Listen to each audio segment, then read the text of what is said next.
(2021년 12월 19일) 강림절 제4째 주 주일 주말씀 교회 예배를 시작하도록 하겠습니다. 평화의 기도. 주님, 나를 평화의 도구로 삼아 주십시오. 미움이 있는 곳에 사랑을, 상처가 있는 곳에 용서를, 불화가 있는 곳에 일치를, 의심이 있는 곳에 믿음을, 오류가 있는 곳에 진리를, 절망이 있는 곳에 희망을, 슬픔이 있는 곳에 기쁨을, 어둠이 있는 곳에 광명을 심게 하소서. 오 거룩한 주님, 위로를 구하기보다는 위로하게 하시고, 이해를 구하기보다는 이해하게 하시고, 사랑을 구하기보다는 사랑하게 하소서. 우리는 줌으로써 얻고, 용서함으로써 용서받고, 죽음으로써 영생에 이르기 때문입니다. 아멘. 교동문은 118번, 구주강림 4번입니다. 나는 시온의 의가 빛같이 예루살렘의 구원이 횃불같이 나타나도록 시온을 위하여 잠잠하지 아니하며 예루살렘을 위하여 쉬지 아니할 것인즉 이방 나라들이 내 공의를 뭇 왕이 다 내 영광을 볼 것이요 너는 여호와의 입으로 정하실 새 이름으로 일컬음이 될 것이며 너는 또 여호와의 손에 아름다운 관 내 하나님의 손에 왕관이 될 것이라. 원하건대 주는 하늘을 가르고 강림하시고 주 앞에서 산들이 진동하기를 불이 섭을 사르며 불이 물을 끓임갑게 하사 주의 원수들이 주의 이름을 알게 하시며 이방 나라들로 주 앞에서 떨게 하옵소서. 주께서 강림하사 우리가 생각하지 못한 두려운 일을 행하시던 그때에 산들이 주 앞에서 진동하여 싸우니 주 외에는 자기를 앙망하는 자를 위하여 이런 일을 행한 신을 옛부터 들은 자도 없고 귀로 들은 자도 없고 눈으로 본 자도 없었나이다. 아멘. 다 함께 찬송가 286장 찬송 부르도록 하겠습니다.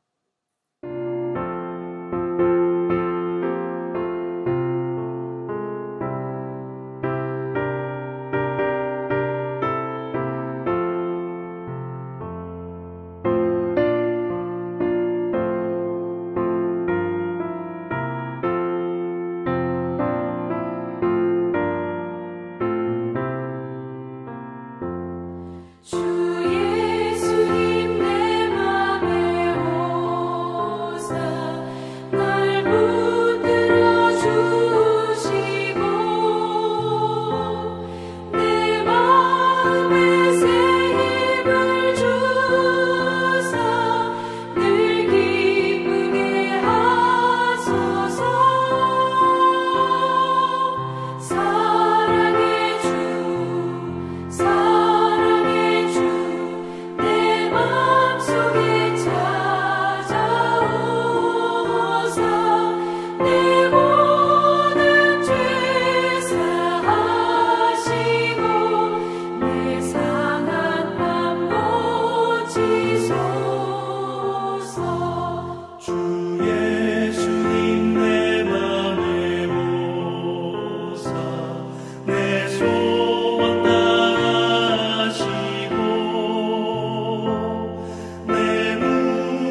기도합니다. 하나님, 연일 매스컴을 통해 올해 가장 추운 최강 한파라는 보도가 나옵니다. 그래서인지 더 춥게 느껴집니다. 매서운 추위가 우리의 마음까지 얼어붙게 하는 것은 아닌지 우리의 삶을 점검해 보게 하옵소서. 날씨는 춥지만 마음만큼은 주님의 마음으로 온 길을 가득 채우며 살아가는 믿음의 성도들이 될 수 있도록 주님 은총을 베풀어 주옵소서. 주님, 코로나의 확산세가 계속 증가하고 있습니다. 그래서 종교시설에 관한 방역 지침도 변경되었습니다. 수시로 바뀌는 상황 가운데서도 교회들이 정부의 조치보다 더 선제적이며 더 적극적인 방역에 동참해서 기존의 교회의 이미지를 벗어낼 수 있는 기회를 삼게 하옵소서. 하나님, 말씀으로 천지를 창조하시고 주님께서 만드신 질서 속에서 우리들이 거룩한 청지기적 사명을 가지고 살아가야 함에도 불구하고 주님이 주신 은혜를 남용하여 사용한 결과 코로나 바이러스라는 전염병으로 인해 전 세계가 몸살을 앓고 있습니다. 이렇게 코로나가 장기화됨에 따라 코로나로 인해 발생하는 사회의 많은 문제점과 국민들의 삶의 경직이 우리의 삶을 제약합니다. 그런데 이럴 때 우리가 할 수 있는 것은 아무것도 없다는 것이 우리를 더 힘들게 하며 무기력하게 만듭니다. 이렇게 힘든 시간을 보내는 인류에게, 주님의 백성들에게 오늘도 주님의 돌보심과 은총이 함께하길 소원합니다. 그래서 이 시간을 잘 견디며 이겨낼 수 있는 지혜도 허락해 주옵소서. 주님, 오늘도 주님이 부르신 자리에서 주님의 복음을 증거하는 선교사님들의 사역지 가운데 주님의 거룩한 복음의 씨앗들이 심겨지게 하시며 그곳에서 아름다운 결실의 열매를 맺게 하옵소서. 오늘도 주님께 예배함이 감사하여 귀한 예물 준비해서 드린 손길들을 기억하시며 하늘의 신령한 복과 땅의 기름진 복으로 그들의 삶에 풍성하게 채워지는 축복을 누리게 하옵소서.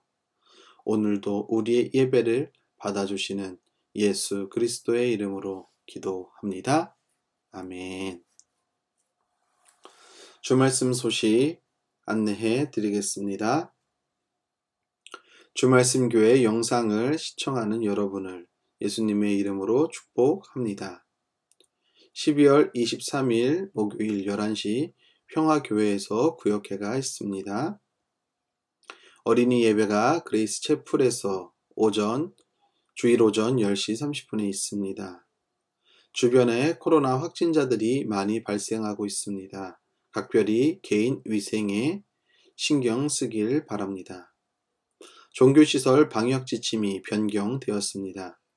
백신 접종 완료자만 좌석수 70% 참석 가능합니다. 현장 예배 참석 시 마스크 착용, 발열 체크, QR 체크인 또는 출입명부 작성을 해 주십시오. 주말씀교회 설교 영상은 유튜브 동탄 주말씀 TV를 검색하시면 시청할 수 있습니다. 교회와 나라를 위해 기도에 힘쓰는 성도님들이 되길 바랍니다. 하나님의 말씀 보도록 하겠습니다. 신약성경 마가복음 10장 35절부터 40절까지 있는 말씀입니다. 세베대의 아들들인 야고보와 요한이 예수께 다가와서 말하였다. 선생님, 우리가 요구하는 것은 무엇이든지 해 주시기 바랍니다. 예수께서 그들에게 말씀하셨다. 너희는 내가 너희에게 무엇을 해주기를 바라느냐? 그들이 그에게 대답하였다. 선생님께서 영광을 받으실 때에 하나는 선생님의 오른쪽에 하나는 선생님의 왼쪽에 앉게 하여 주십시오. 예수께서 그들에게 말씀하셨다. 너희는 너희가 구하는 것이 무엇인지를 모르고 있다. 내가 마시는 잔을 너희가 마실 수 있고 내가 받는 세례를 너희가 받을 수 있느냐? 그들이 그에게 말하였다. 할 수 있습니다. 예수께서 그들에게 말씀하셨다. 내가 마시는 잔을 너희가 마시고 내가 받는 세례를 너희가 받을 것이다. 그러나 내 오른쪽과 내 왼편에 앉는 그 일은 내가 허락할 수 있는 일이 아니다. 정해 놓으신 사람들에게 돌아갈 것이다. 아멘.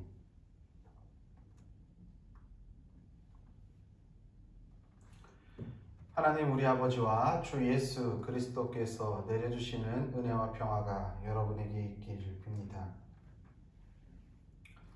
사람은 살다 보면 누구에게나 삶의 결정적인 순간이 있습니다. 무슨 말이냐 하면 예기치 않게 찾아와 우리의 삶의 인생의 방향을 바꿔놓는 순간이 있다는 말입니다. 여러분, 만해 한용운이라는 시인의 이름을 들어본 적이 있을 것입니다. 저도 자세히 기억나진 않지만 중학교 때인지 고등학교 때인지 이 만해 한용운의 시, 우리에게 너무나도 잘 알고 있는 님의 침묵이라는 시를 국어 시간에 배웠던 기억이 있습니다. 우리가 잘 알고 있듯이요, 이 만해 한용운은요, 이 님의 침묵이라는 시를 쓴 시인뿐만이 아니라 승려이기도 하며, 그리고 독립운동 3.1 만세운동의 민족 대표 33인의 이름을 올린 사람으로도 아주 유명하다라는 것입니다. 그런데요, 이 만해 한용운 시인도 그에게 있어서 결정적인 인생의 방향성을 바꾸어 놓는 순간이 있었다고 어느 한 철학자는 이야기를 합니다. 그가 쓴 책을 읽으면서 본 내용인데, 만해 한용운은 그의 나이 47세 때, 즉 1925년에 그에게 있어서 아주 중요한 두 책을 출간하게 됩니다. 하나는 시편 담주회라는 책이고, 그리고 또 하나는 우리가 익히 잘 알고 있는 님의 침묵이라는 시집입니다. 그 님의 침묵이라는 시집 안에 님의 침묵이라는 제목을 가지고 시가 있는 거, 아 님은 같습니다, 사랑하는 님은 뭐 같습니다, 뭐 이런 내용의 시가 그 님의 침묵이라는 시집 안에 하나의 주제로 들어가 있는 것입니다. 이렇게 47세의 1925년에 47세의 나이로 만해 한용운이라는 시인은 그에게 있어서 만해 한용운이 어떤 사람인지 세상에 알릴 수 있는 두 책을 출간하게 됐는데, 이 책을 출간하게 된 배경에는요, 한용운이라는 이 승려 옆에 여연화라는 여인이 있었기 때문입니다.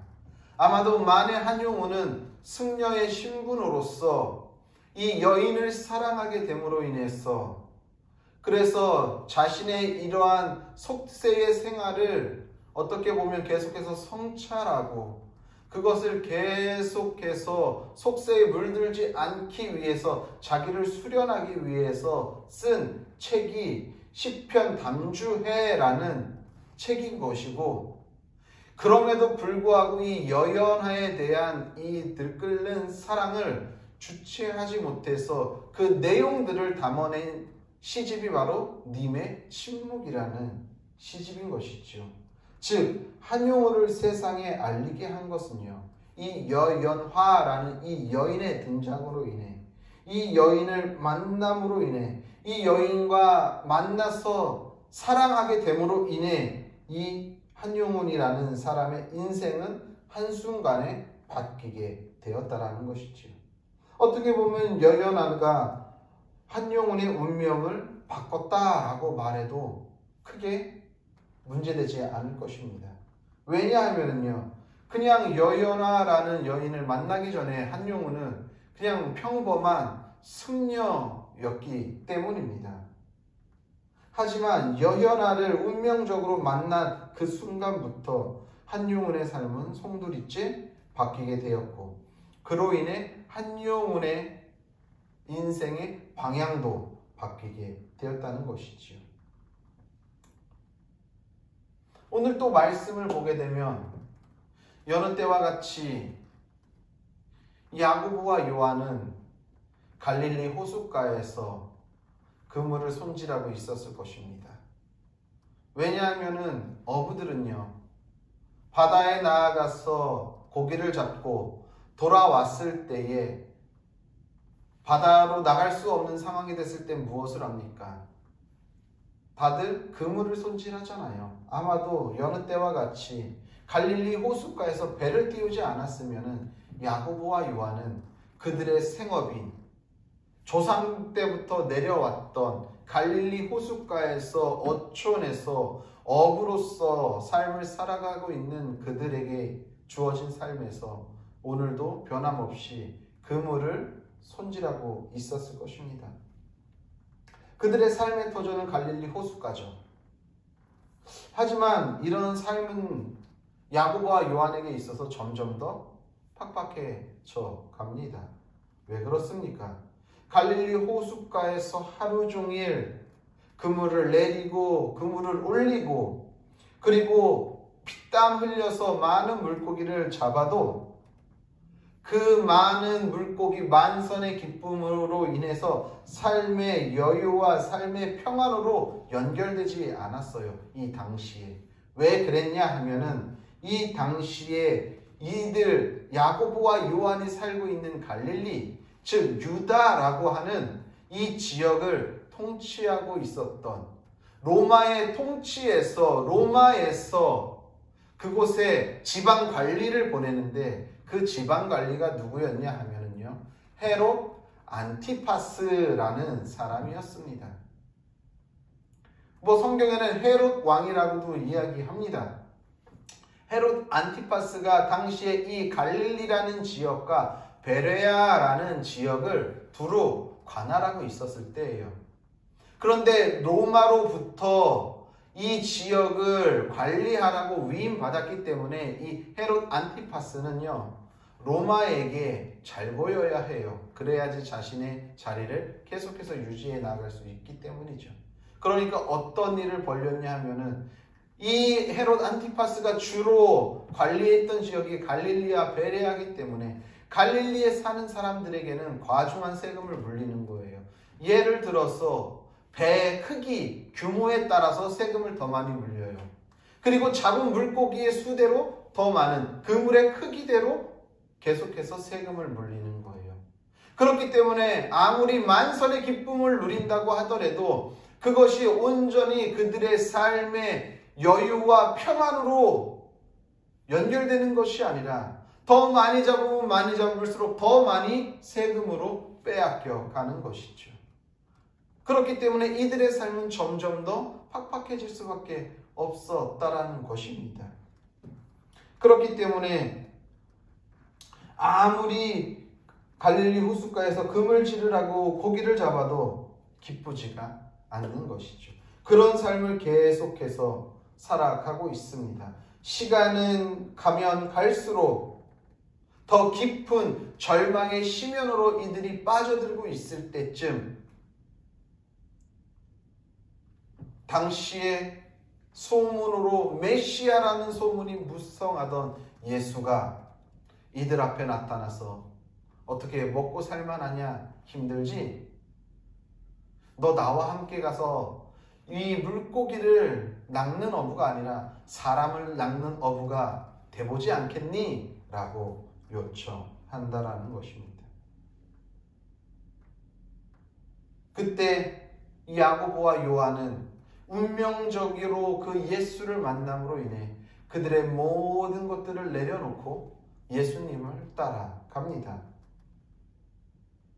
이 절망적인 깊은 심연에 빠져있는 야고보와 요한, 오늘 코로나 시대를 살아가고 있는 우리들의 삶의 모습, 혹은 우리 주변에 많은 소상공인들, 가장 어려움을 겪고 있는 사람들이 주변 소상공인들일 것입니다. 이들의 모습도 같다는 생각이 듭니다. 물론 정부에서 그들에게 과중한 세금을 물리지는 않아요. 하지만 코로나 방역으로 인해 가지고 조금 풀릴 것 같다가도 다시 조여지고 조금 풀릴 것 같다가도 조여지고 계속해서 변화되는 이러한 방역 지침 때문에 2년여간 계속 이 시간을 지내오다 보니 이제는 많은 자영업자들이 고통에 허덕이게 되고 있다는 것입니다. 교회도 아마 예외는 아닐 것입니다. 광고에도 말씀드렸지만 교회도 어제부로 방역 지침이 또 변경이 됐어요. 예전에는 백신 접종이 완료된 분들은 교회에 다 와서 예배를 드릴 수 있었습니다. 그리고 그 중에 백신 접종이 완료되지 않은 분들은 50%만 참석할 수 있었습니다.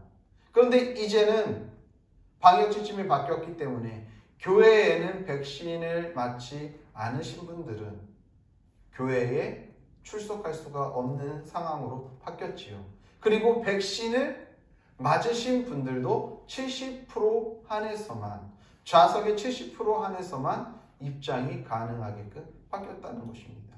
이렇게 계속해서 바뀌는 방역 지침으로 인해 물론 교회도 힘들고 어렵습니다. 모두가 코로나 시대를 살아가면서 힘들고 어려운 상황 가운데 깊은 절망의 심연 가운데 놓여있는 모습이 그때 당시의 야고보와 요한의 모습과 오늘 우리들의 모습과 일맥상통하겠다라는 생각이 듭니다.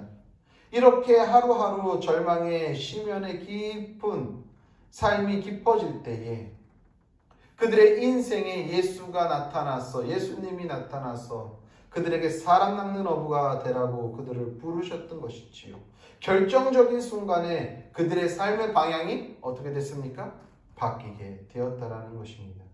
아무리 열심히 살아가려고 노력을 해도 로마의 통치 속에서 헤롯이 집권하고 있는 이러한 현실 속에서 도저히 희망이라는 것을 찾아볼 수 없고 꿈꿀 수 없는데 예수라는 메시아라고 하는 예수가 생각지도 못하게 그들의 인생에 찾아오셔서 나와 함께 하자라고 이야기했다라는 것입니다.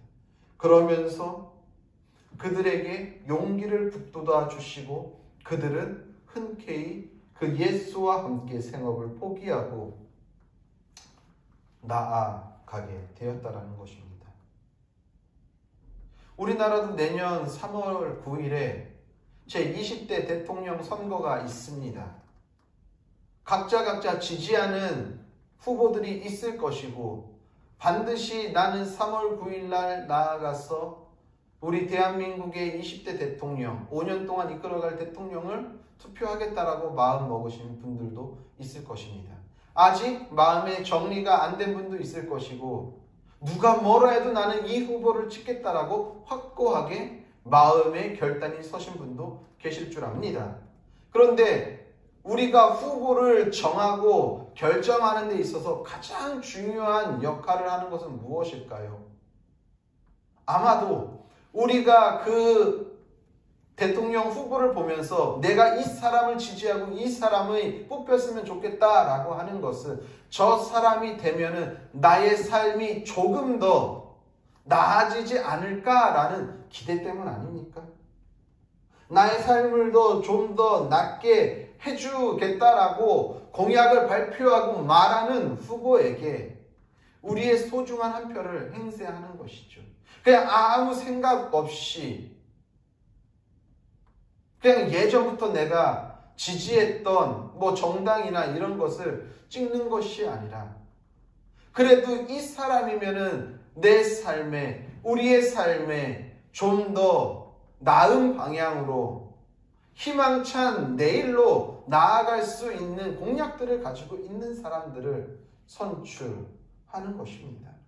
야고보와 요한도 지금 말도 안 되는 현실에서 유일하게 벗어날 수 있게 하는 분이 바로 예수님이라는 사실을 알고 그들의 삶의 생업을 던져버리고 예수님을 따라 나섰다라는 것입니다. 그런데 우리가 여기서 하나 생각해 봐야 할 것이 있습니다. 야고보와 요한은요, 예수님의 살아온 삶, 즉 쉽게 이야기하면 예수님의 사회운동이라고 해야겠지요. 그 자체를 받아들여서 예수님을 따라갔을까요?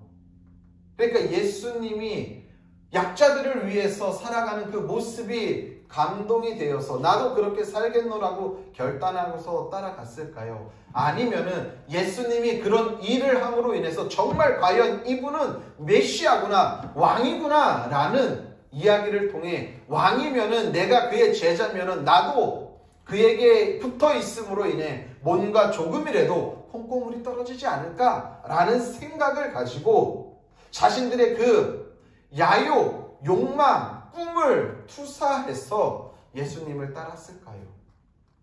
우리는 이 부분을 잘 들여다봐야 합니다. 결론적으로 말하면요, 야고보와 요한뿐만이 아니라 모든 제자들은요, 아쉽게도 예수님의 삶의 모습과 정반대의 결과를 도출해내고 맙니다. 만들어내고 만다는 것이죠. 당시에 이스라엘은 로마의 압제로 인해 많이 괴로워하고 고통스러워했습니다. 그래서 자신들을 구원해 줄 그 구약의 그 역사, 그 역사에서 말하는 구원자 메시아가 올 거라고 늘 항상 기다리면서 살아갔어요. 그런데 보니까 예수님이 행하시는 이적, 예수님이 행하시는 놀라운 기적들이 과연 이분은 우리를 구원해 줄 메시아라구나 라고 여겼습니다. 그렇기 때문에 모두가 예수님이라고 한다면은 정말 왕으로 떠받들 정도의 높은 인지도와 인기를 누리고 있었습니다. 그런데요, 예수님은요, 그렇게 주변인들이 예수님을 높이고 왕으로 칭송하고 정말 우리의 메시아입니다, 우리를 구원해 주실 이십니다 라고 이야기하면서 그 주변에 많은 사람들이 몰려들 때에 그것에 도취되어 있지 않으셨어요. 예수님은요, 제자들은 그것으로 인해 내가 예수의 제자라는 것 때문에 어깨가 올라갔는지 모르겠지만 예수님은 전혀 그렇지 않았다라는 거예요. 하지만 그런 예수님을 따라가는 제자들은 그들의 꿈을 거기에 투사했다라는 것이죠.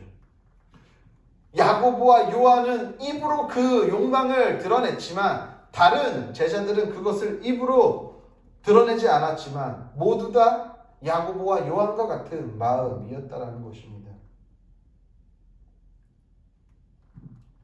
야고보와 요한이 그래서 오늘 본문 우리가 함께 읽은 말씀에서 뭐라고 이야기합니까? 세베대의 아들들인 야고보와 요한이 예수께 다가와서 말하였다. 선생님, 우리가 요구하는 것은 무엇이든지 해주시기를 바랍니다. 아주 떳떳하지요. 예수께서 그들에게 말씀하셨다. 너희는 내가 너희에게 무엇을 해주기를 원하느냐 바라느냐 라고 이야기했을 때 그들이 대답했습니다. 당신께서 선생님께서 영광 받으실 때에 하나님 곁으로 갈 때에 예수님 옆에 오른쪽에는 뭐 한 사람을 또 왼쪽에는 또 한 사람을, 그래서 어떻게 보면 우리 둘을 가장 예수님 왼손과 오른손에 있어서 가장 중요한, 뭐 쉽게 말하면은 적절한 표현일지 모르겠지만 문고리라는 표현이 있지요. 문고리 2인방으로 비선실세인 것이죠.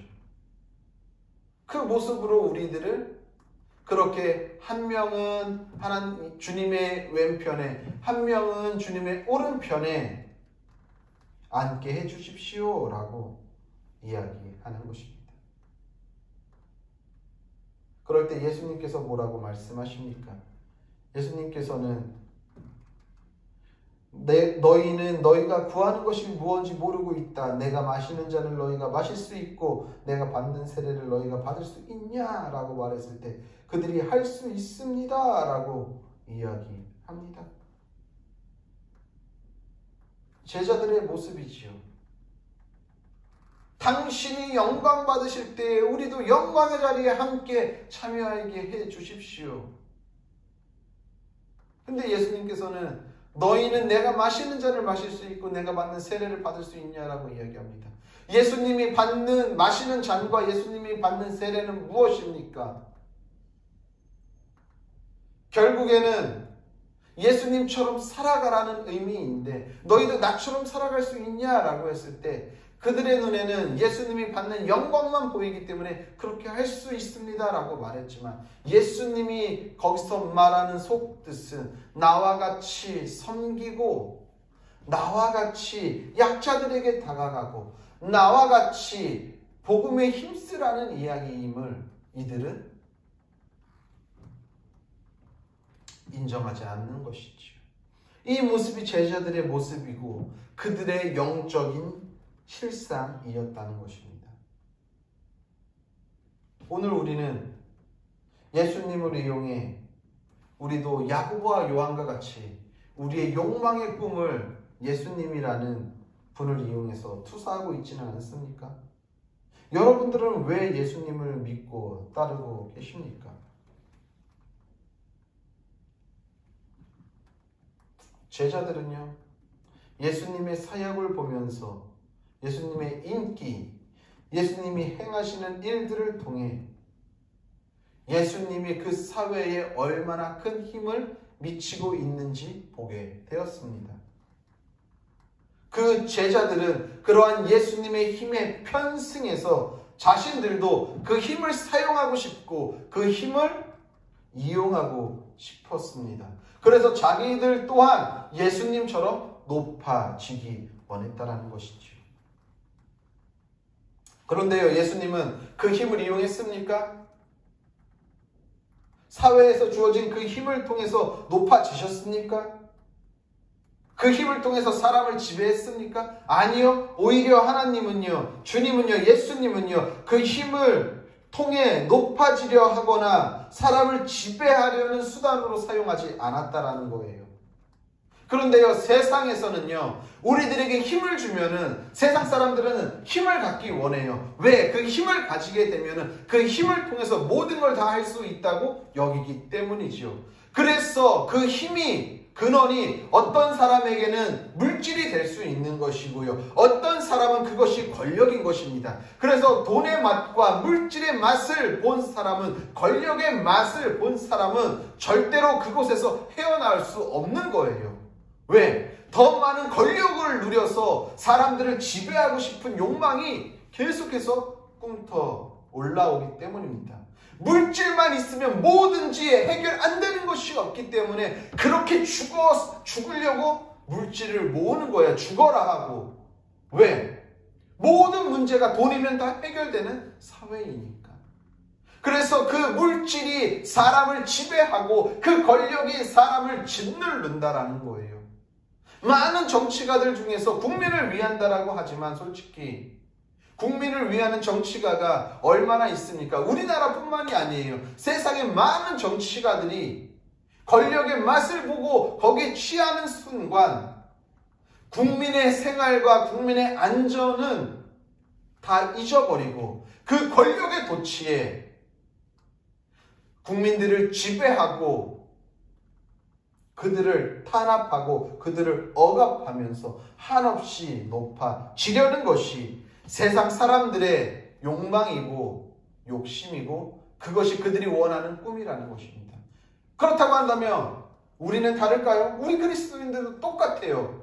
야고보와 요한이 그랬잖아요. 예수님의 제자라고 예수님을 쫓아다녔어도 여전히 그들 안에 있는 이 욕망이, 꿈틀거리는 욕망은 어떻게 주체하지 못하는 거예요. 그래서 하나님의 그 높은 그 인지도, 지위를 이용해서 자신의 꿈을 걷다 투사시키는 거예요. 그래서 자기들도 높아지기 원하고 자기들도 그 권력의 맛에 취하기 원하려고 나는 한 사람은 오른편에 한 사람은 왼편에 놓게 해달라고 이야기하고 있다라는 것입니다. 그런데 예수님은요, 그렇게 하지 않아요. 예수님은 말씀하세요. 힘은 지배의 수단이 아니라 섬김의 도구라고 말씀하시는 거예요. 예수님은 그래서 계속해서 어떻게 합니까? 낮아지는 거예요. 낮은 자들을 찾아가는 거예요. 약자들을 찾아가는 거예요. 아파하는 자들을 찾아가는 거예요. 소외된 자를 찾아가는 거예요.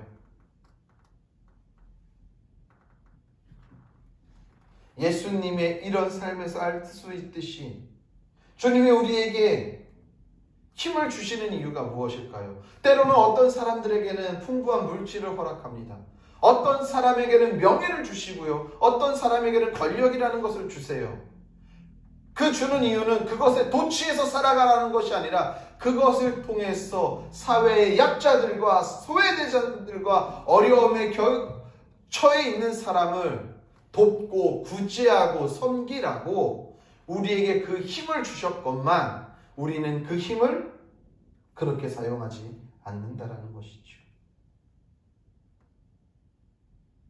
그 사실을 잊어버린 자는 오늘 야고보와 요한처럼 여전히 오늘도 예수님의 옆자리를 탐하는 오류를 범하게 된다는 것입니다. 아무리 그들이 어려운 삶에서 운명의 날에 운명 같은 예수님을 만나서 그들의 삶의 인생의 방향이 바뀌었다 하더라도 그 권력의 탐욕의 욕심에 도취되는 순간 결국에는 바르고 건강한 신앙의 길로 나아갈 수 없다는 사실을 우리는 오늘 야고보와 요한의 삶을 통해 보게 됩니다. 그렇다고 해서 이게 결과적으로 다 끝나는 것이 아니라 부활 예수를 만남으로 인해 이들이 진정으로 어떻게 살아가는 삶이 하나님 앞에서 살아가는 것이고 영광받는 길이며 그 힘을 온전히 바르고 거룩하게 쓰는 것인지를 깨닫게 됨으로 인해 이들 또한 그렇게 살아가죠. 그래서 제일 첫 번째 순교자가 야고보 아닙니까? 우리는 예수님을 만났습니다. 우리도 예수님을 만났죠. 신앙인이라고 예수를 주로 고백하는 모든 사람들을 예수를 어느 순간인지 모르지만 운명적으로 만났던 분들이에요. 예수님을 만남으로 인해 우리의 인생이 바뀌어서 정말 예수님이 살아간 그 길을 동일하게 살아가야 하는데 그런데 여전히 우리의 삶은 그 예수님을 통해 인생이 전환되었다라고 말은 하지만 정말 전환된 삶을 살아가고 있습니까? 정말 우리의 삶이 예수님을 통해 인생의 삶의 방향이 바뀌었다면 전환되었다라고 한다면 그 사람의 삶의 모습을 누군가가 봤을 때에 그 사람도 또한 그 삶을 통해서 인생의 방향이 바뀌게 된다는 것입니다. 적어도 우리가 예수를 믿는 신앙인이라고 한다면 우리의 욕심을 예수님이라는 분의 삶에 투사해서 우리의 꿈을 이루려고 하지 말아야 할 것입니다. 야고보와 요한뿐만이 아니라 예수의 제자들 모두가 이 훈련에서 넘어졌고 모두가 무너졌기 때문에 예수님이 십자가에 달릴 때에 예수님 곁에 남았던 제자는 단 한 사람도 없었다라는 것입니다. 오늘을 사는 우리의 삶도 야고보와 요한의 모습을 거울 삼아 똑같은 길을 걸어서는 안 될 것입니다. 우리의 삶을 통해 타자들의 인생에 바뀌는 삶을 살도록 오늘도 우리의 삶의 방향과 생각을 주님께로 고정시키며 나아가야 할 줄 믿습니다. 그럴 때 우리 주변의 타자들도 우리의 삶을 통해 인생이 바뀌는 운명의 날을 맞이하게 될 줄 믿으시길 바랍니다. 사랑하는 성도님들, 사람들은 세상을 살아가면서 저마다 삶의 전환점을 맞이합니다. 그런데 그 삶의 전환점에서 누구를 만나 인생이 바뀌느냐에 따라 그 인생도 달라지게 됩니다. 그게 참말인지 우스운 말인지 모르겠지만 결혼한 분들은 이렇게 이야기하잖아요. 내가 너를 만나가지고 내 인생이 이렇게 됐어. 어떤 사람은 내가 당신 만난 것은 정말 내 인생의 큰 축복입니다 라고 이야기하는 사람도 있고요. 우리는 먼저 예수님을 만남으로 인해 예수님을 통해 운명의 날을 만났습니다.